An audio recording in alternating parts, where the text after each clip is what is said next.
उल्हासनगरमध्ये काँग्रेसचे 32 उमेदवार मैदानात, युवकांना प्राधान्य।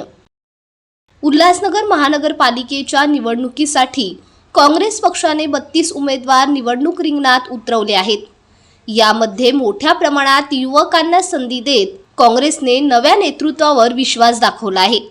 काँग्रेसच्या उमेदवार यादीत सर्व धर्मीय व सर्व भाषिक उमेदवारांचा समावेश असून शहरातील सर्व समाज घटकांना प्रतिनिधित्व देण्याचा प्रयत्न पक्षाने केला आहे।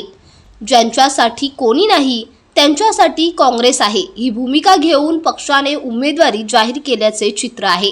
इतर पक्षाकडून तिकीट न मिळालेल्या अनेक इच्छुक उमेदवारांना काँग्रेसने संधी देत पक्ष संघटना अधिक मजबूत केली आहे। या माध्यमातून जास्तीत जास्त उमेदवार निवडून आणण्याचा निर्धार काँग्रेस जिल्हाध्यक्ष रोहित साळवे यांनी व्यक्त केला आहे। एकंदरीत आमच्या वतीने 34 सेवी फॉर्म देण्यात आले। 2 उमेदवारांचे काही अडचणीमुळे त्यांचं हे झालं नाही। 32 उमेदवार आता काँग्रेस पक्षातर्फे दिलेले आहेत आणि जो आमच्या उमेदवारीचा सिलेक्शनचा क्रायटेरिया आहे, या प्रकारे आम्ही सांगितलं होतं की नवीन चेहऱ्यांना आम्ही संधी देऊ, युवकांना जास्तीत जास्त संधी देऊ।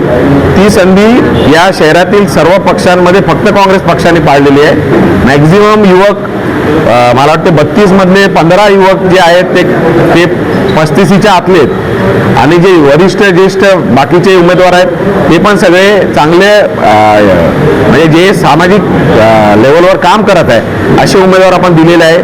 म्हणून युवकांना चान्स देण्याचा पहिला प्राधान्य जो आम्ही दिला तो आम्ही पूर्ण केला। दुसरं असं आहे की आम्ही प्रत्येक समाज घटकाला इथे संधी दिलेली आहे।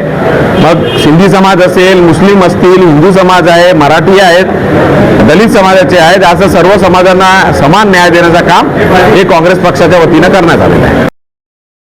प्रतिनिधी Krishna Mahale, Maharashtra crime spot news, Ulhasnagar.